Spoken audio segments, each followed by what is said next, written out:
নেই, তাই অমন মুখ বানানোর দরকার নেই। যদি হেলথের ইমপ্রুভ হয় তবে কমে যাবে এর থেকে কতগুলো। শায়ন এটাই চাচ্ছিল যে রুশি ওর সাথে কথা বলুক নিজ থেকে, কারণ রুশির প্রতি এখনো কিছুটা হলো অভিমান রয়ে গেছে। ও রুশির জীবনে নিজের ইম্পর্টেন্স খুঁজছিল, কিন্তু রুশির গম্ভীর কণ্ঠ শুনে গাল ফুলিয়ে বসে রইল। রুশি মেডিসিন গুলো ছিঁড়ে শায়ানের সামনে ধরলো, তারপর পানি এগিয়ে দিল। শায়ান বাধ্য ছেলের মতো খেয়ে নিল মেডিসিন গুলো, তারপর আবার নীরবতা। রুশি শায়নকে রেখে বারান্দায় চলে যাওয়াতে শায়নের মনটা যেন আরো খারাপ হয়ে গেল। মুখটা ভার করে বারান্দার দিকে তাকিয়ে রইল, কিন্তু কিছুক্ষণ পার হওয়ার পরও রুশি এলো না। তখন শায়ন নিচে নামার চেষ্টা করলো, উদ্দেশ্য রুশির পাশে গিয়ে দাঁড়াবে, কিন্তু ব্যথায় আহ করে উঠল। রুশি আওয়াজ শুনে দ্রুত পায়ে রুমে ঢুকে দেখে শায়ন ডান হাত ধরে চোখ মুখ কুঁচকে বসে আছে ব্যথায়। রুশি কাছে এসে শান্ত গলায় বলল, কি হয়েছে? চুপচাপ শুয়ে থাকতে পারি না? নড়াচড়া করছেন কেন? তো একা একা শুয়ে থাকতে কারো ভালো লাগে বুঝি? কাজই এমন করেছেন যে শুয়ে থাকা ছাড়া আর কোনো কাজ নেই। যান না যান, আরো গাড়ি চালাতে যান, তাও ফুল স্পিডে। বিনা টিকিটে পুরো মহাকাশ ঘুরে আসতে পারবেন। চাইলে ওইখানে বাসা বাড়িও করে নিন। একটা সামান্য জিনিসের জন্য এত কথা শোনাচ্ছ কেন? আমি কি ইচ্ছে করে করেছি? আপনার এটা সামান্য জিনিস মনে হচ্ছে? আপনি জানেন আপনি কি করেছেন? You know what? আমার আপনার সাথে কথা বলতে ইচ্ছে হচ্ছে না। আপনি এখনো বুঝতে পারছেন না আপনার ভুলটা ঠিক কোথায়? তোমার কি আমার জন্য চিন্তা হয়? না, হয় না। তবে এ বাড়িতে অনেকেই আছে যারা আপনার মুখের দিকে তাকিয়ে বেঁচে আছে, বিশেষ করে আপনার মা। আমার কিছু হলে তোমার কি আসে যায় না? ও তুমি তো বলেছো তুমি নাকি আমার বউই না, তাই তো আমি তো সেটা ভুলেই গেলাম কি করে বলো তো? তাহলে আমার জন্য এসব করছো কেন? দয়া করে নাকি দায়িত্ব থেকে? ঠিক তাই। আমি আপনার বউ না, তবে সমাজের কাছে আমি আপনার স্ত্রী, আর আইনের কাছেও। আর স্ত্রী হিসেবে আমার কিছু দায়িত্ব আছে যার থেকে আমি পিছু পা হতে পারছি না। রুশি গম্ভীর কণ্ঠে বলল, আর শায়ান ওর দিকে তাকিয়ে রইল। এর মাঝে হুট করে চন্দ্রিকা রোমের ভেতর ঢুকলো, আর রুশি তাকে দেখতে অন্যদিকে চোখ ফিরিয়ে নিল। এই মুহূর্তে সব বিষাদ লাগছে ওর। চন্দ্রিকাকে এক মুহূর্তের জন্য সহ্য হয় না ওর। স্ত্রী হিসাবে স্বামীর প্রেমিকাকে সহ্য করার মতো মহান নারীও হয়ে যায়নি। অন্য সব স্ত্রীদের মতো এই বিষয়টি মেনে নিতে পারছে না, যদিও জানে ওর রিয়েল ওয়াইফ না, তবুও নিজের ভিতরে জেলাসি ও দমিয়ে রাখতে পারে না আজকাল। শায়নের প্রতি কেমন যেন পজিটিভ হয়ে যাচ্ছে, যদিও প্রকাশ করে না। এইদিকে চন্দ্রিকা কিছু বলার আগে শায়ন বলে উঠল, দায়িত্ব? তাহলে তুমি মহান স্ত্রী প্রমাণ করার জন্য আমার প্রতি দায়িত্ব পালন করছো? দরকার নেই তোমার এই দয়ার। শায়ান জামিল খানের কারো দয়ার প্রয়োজন নেই, তুমি আসতে পারো। আমার এখন এমন দুর্দিন আসেনি যে আমি অন্যের দয়ায় বেঁচে থাকবো। I don't need it miss Rushani Anam. যেহেতু আপনি আমার বউ নন, তাই আমার প্রতি আপনার দায়িত্ব পালনের কোনো দরকার নেই বলে মুখ ফিরিয়ে নিল। রুশি দীর্ঘশ্বাস ফেলল, তারপর রুম থেকে বেরিয়ে আলতো করে দরজা লাগিয়ে দিল। চন্দ্রিকা এই দৃশ্য দেখে বেশ খুশি। ও খুশি মনে শায়ানকে বলল, বাহিরের কেউ তোমার সেবা করার দরকার নেই, আমি আছি তো। তুমি ভালোই করেছো ওই মেয়েকে। Gate out. শায়ন, আমি। Didn't you hear me? I said get out. আমার মন মেজাজ প্রচন্ড খারাপ, তাই এমন কোনো বাজে বিহেভ করতে চাই না যেটা তোমার খারাপ লাগবে। যদি রুশির দয়ার দরকার না হয় তাহলে এর মানে কারো দয়ার দরকার নেই। হ্যাঁ, আমার প্লিজ কারো কোনো দয়ার দরকার নেই, প্লিজ গো। শায়ান রক্তচক্ষু নিয়ে কথাগুলো বলছে। চন্দ্রিকা বুঝতে পারল যে শায়ানকে আর কিছু বলে লাভ নাই, তাই বেরিয়ে যাওয়ার জন্য প্রস্তুত হলো। আস্তে করে ট্রেক কেয়ার বলে বেরিয়ে পড়লো। রুশি সিঁড়ি দিয়ে নামতে নামতে মুচকে হাসছে। রোমের বলা সবগুলো কথাই ও শুনেছে। ও দেখতে চেয়েছিল শায়ান ওকে যেতে বলে, চন্দ্রিকাকে কি বলে, কিন্তু শায়ানের ব্যবহারে রুশি বেশ সন্তুষ্ট। আর যাই হোক, ওর থেকে চন্দ্রিকার প্রতি রুড ব্যবহার বেশি ছিল, তাই শায়ানকে এমন অত খারাপ লাগছে না ওর কাছে। রুশি আরেক পা এগোতেই হাত টান পড়লো। পিছনে ফিরে দেখে চন্দ্রিকা দাঁড়িয়ে, দেখে বোঝা যাচ্ছে বেশ রেগে আছে। তাই রুশি মুচকে হাসলো, আর এতে চন্দ্রিকা আরো চটে গেল। ইউ, তোমার জন্য সব হয়েছে। তোমাকে তো আমি বলেই রুশিকে থাপ্পড় মারতে নিল, কিন্তু রুশি হাত চেপে ধরে ফেলল আর দ্বিগুণ শক্তি দিয়ে হাত মুচড়ে ধরে বলল, একবার সুযোগ পেয়েছেন বলে বারবার পাবেন এমন ভাবার কিন্তু কারণ নেই। আমি কোনো অবলা নারী নই যে আপনি অত্যাচার করবেন আর আমি কিছু বলবো না। হাত আমারও আছে আর সেটা আমি ওঠাতে পারি, কিন্তু পরের বার ভেবে চিন্তে হাত চালানোর চেষ্টা করবেন, নয়তো আপনার এত সুন্দর হাত ঘুরিয়ে দিতে আমার 2 সেকেন্ডও লাগবে না। তুমি কি ভাবো নিজেকে? তুমি জানো আমি কে? সায়নের বাগদত্তা, সেটা পুরো দুনিয়া জানে। তুমি কি ওর? আমি তার বিয়ে করা বউ আর তার আইনগত স্ত্রী। তাহলে আমার গুরুত্ব বেশি না আপনার? আপনি নিছক তার 2 দিনের প্রেমিক ছাড়া আর কিছুই নন। যতদিন আমি এ বাড়িতে বউ হিসেবে আছি ততদিন আপনি তার জীবনে কিছু না। তাই নেক্সট টাইম বুঝে শুনে হাত তুলতে আসবেন।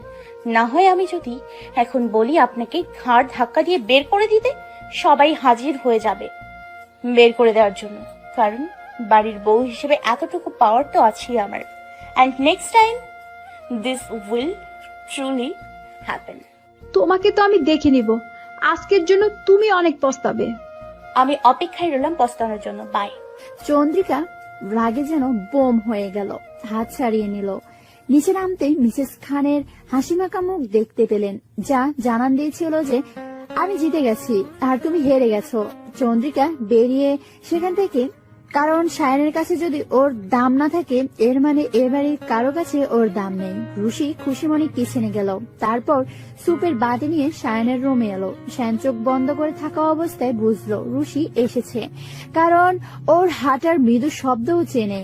ও সে অবস্থায় বলল, কেন এসেছো আবার? ফেলে যাওয়া দায়িত্ব পালন করতে? কুইন সেটা না। তাহলে কেন দয়া দেখাতে এসেছো? আমি অসুস্থ বলে?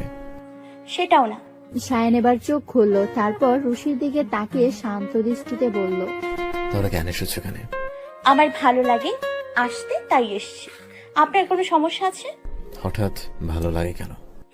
ভালো লাগা এমনি কাজ করে। সকল ভালো লাগার পেছনে যে কারণ থাকতে হবে এমন কিন্তু নয় মিস্টার খান। কিছু ভালো লাগার কারণ ছাড়াই হুট করেই হয়ে যায়, মানুষ টেরই পায় না। সায়ন রুশির দিকে তাকালো। এই সামান্য ভালো লাগার কথাগুলো ওর প্রশান্তি লাগছে। আসলে সবকিছুর কারণ থাকে না, কিছু কিছু কারণ ছাড়াই হয়। যেমন এই যে এই মেয়েটিকে ও কারণ ছাড়াই ভালোবাসে, যা সে সবার নয়। দেখতে দেখতে কেটে গেল 5 মাস, আর এই 5 মাসে অনেক কিছু বদলে গেছে। সায়ান এখন সম্পূর্ণ সুস্থ, হয়তো মানসিক ভাবে নয়। রুশি আর সায়ান স্বামী স্ত্রী কম বন্ধু বেশি হয়ে উঠেছে। সায়ান অফিস শেষে বাসায় আসলে রুশি সারাদিনে ঘটে যাওয়া সবকিছু সায়ানকে বলে, আর সায়ান মনোযোগ দিয়ে সবটা শোনে। যদি কোনোদিন রুশি কিছু না বলে তাহলে সায়ান বুঝে যায় যে রুশি ক্ষেপে আছে। সায়ান অনেক চেষ্টা করেও রুশিকে বলতে পারেনি যে ও রুশিকে ভালোবাসে। সত্যি বলতে রুশি বলার সুযোগই দেয়নি, কিছু বলার পূর্বেই কথা ঘুরিয়ে ফেলে অথবা বলার সুযোগ দেয় না। সায়ান আজকাল খুব বিশ্বাস করে যে রুশি জীবনেও বন্ধু ছাড়া আর কিছু নয়, যা ওকে বড্ড কষ্ট দেয়। আগের মতন রুশি আর আবেগী নেই, কেমন যেন অন্যরকম হয়ে গেছে। এই রুশি মেন্টালি খুবই স্ট্রং। সায়ান প্রথম প্রথম খুব চেষ্টা করেছে বলার, কিন্তু রুশির মেজাজ কেমন যেন খিটখিটে। আজকাল কিছু বলার পূর্বেই চলে যায়। এই তো সেদিন কাজের মেয়ে ভুল করে ওর গায়ে পানি ফেলে দিয়েছিল, আর সেই কারণে রুশি ঠাস করে থাপ্পড় মেরে বসে। সায়ান খাবার ছেড়ে হতবাক হয়ে বসেছিল।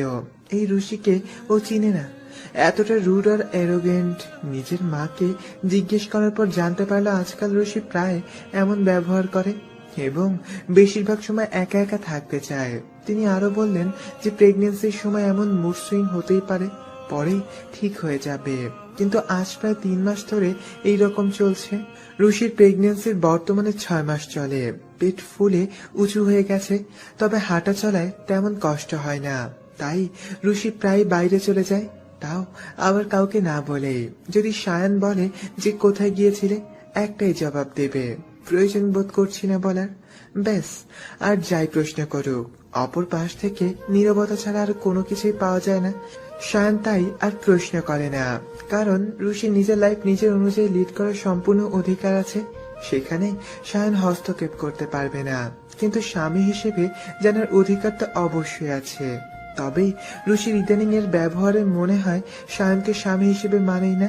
সায়ান রুশির কাছে সামান্য একজন বন্ধু ছাড়া আর কিছুই না। সায়ানের খুব কষ্ট হয়, বলতে ইচ্ছা করে কেন করছো আমার সাথে, কিন্তু ভয়ে যদি কিছু বললে রুশির বাচ্চার ক্ষতি হয়। অ্যাটলিস্ট বেবি আসা পর্যন্ত রুশিকে কিছু বলবে না বলে ভেবে নিয়েছে। বেবি আসার পর ঠান্ডা মাথায় সুস্থভাবে কথা বলা যাবে, তখন রুশির মুড হয়তো ভালো হয়ে যাবে। কারণ শান চায় না কোনো কিছু বললে রুশি এখন যে ওর সাথে কথা বলে সেটাও বন্ধ করে দিক।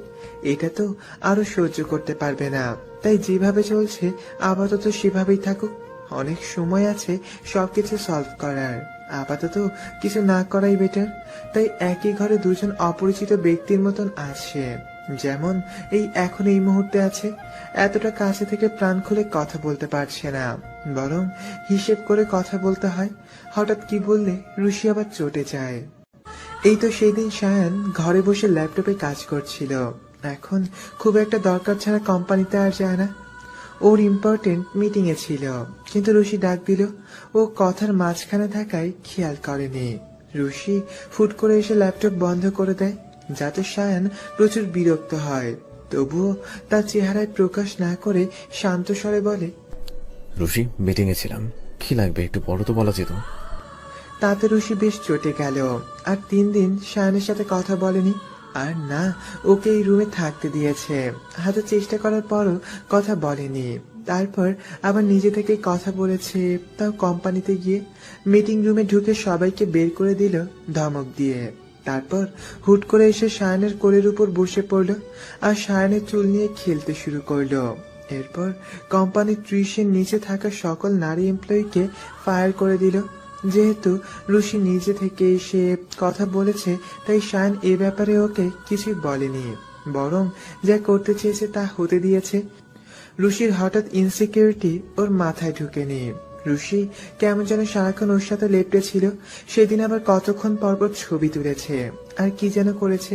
রুশি কড়া নির্দেশে সায়ান ব্ল্যাক কিছু পড়তে পারবে না, এমনকি চন্দ্রিকার নাম্বার ব্লক লিস্টে আছে। প্রায় 2 মাস হলো ব্লক করার রুশি শাসিয়েছে, যদি এটা আনব্লক করলে সারা জীবন কাউকে ঘুমাতে দিবে না। সায়ান এমনি তো আনব্লক করতো না, তবে সেদিনের পর আবার আগের মতন হয়ে গেছে। ইদানিং সায়ানের বেশ সন্দেহ হচ্ছেটা কি।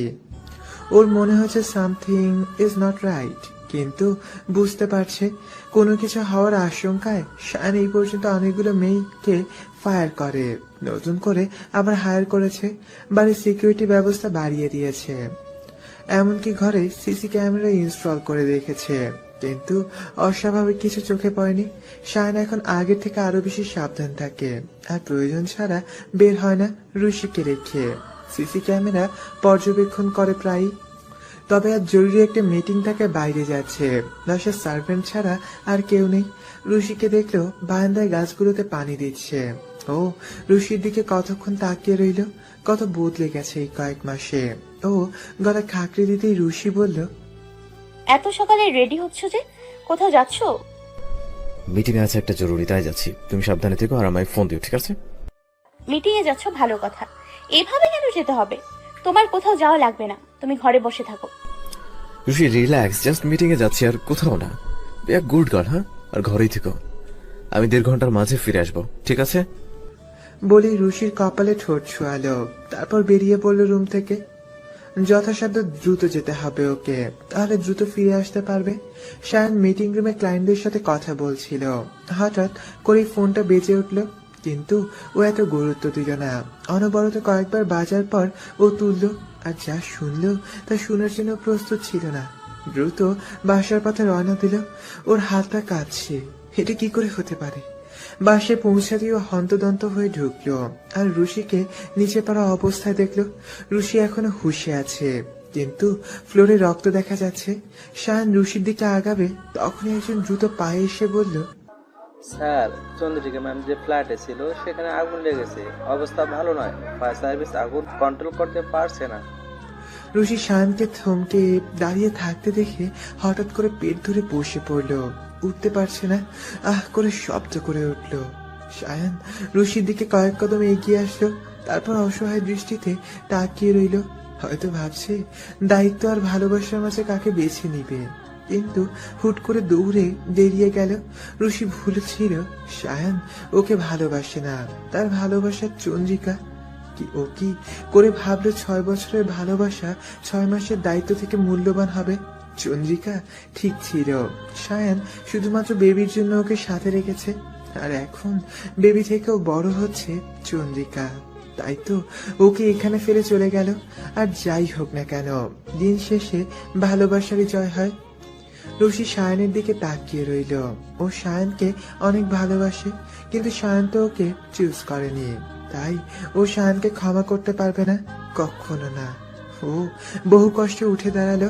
আর যাই হোক, ও সন্তানকে ওকে বাঁচাতে হবে, যে কোনো মূল্যেই হোক না কেন। রুশি অসহায়ভাবে সায়ানের চলে যাওয়া দেখলো, তারপর বহু কষ্টে উঠে দাঁড়ালো। পা জোড়া অস্বাভাবিকভাবে কাঁপছে তার। ফ্লোরের উপর হালকা রক্ত দেখে ওর মাথা ঘোরা শুরু করে দিয়েছে।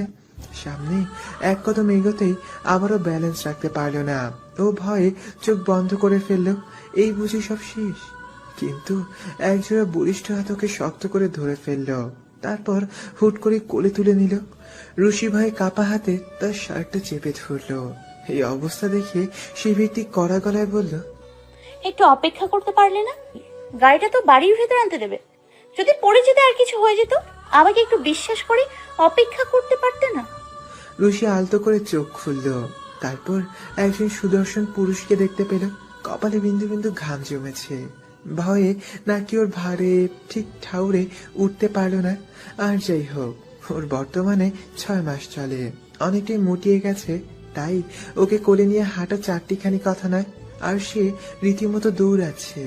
রুশি নিজের মাথা তার বুকে এলিয়ে দিল, তারপর কাঁপা কাঁপা কণ্ঠে বলল, সায়ান, তোমাকে বিশ্বাস করতে না পারার জন্য সরি, তবে আমি খুব করে চেয়েছিলাম তো। সায়ান পর্যন্তই রুশি উচ্চারণ করতে পেরেছে, বাকিটুকু উচ্চারণ করার শক্তি ওর ছিল না। সায়ান ওর কাপা কণ্ঠে থমকে গেল, আর ওর গালে আলতো করে হাত রেখে বলল, আরে বাবা, কিচ্ছু হবে না, দেখো আমি তোমাদের কিচ্ছু হতে দেব না, আমি আছি তো, তুমি প্লিজ চোখ বন্ধ করো না। বলতে বলতে সায়ান রুশিকে গাড়ির সিটে বসিয়ে সিট বেল্ট লাগিয়ে দিল আর নিজে বসে গাড়ি চালাতে লাগলো।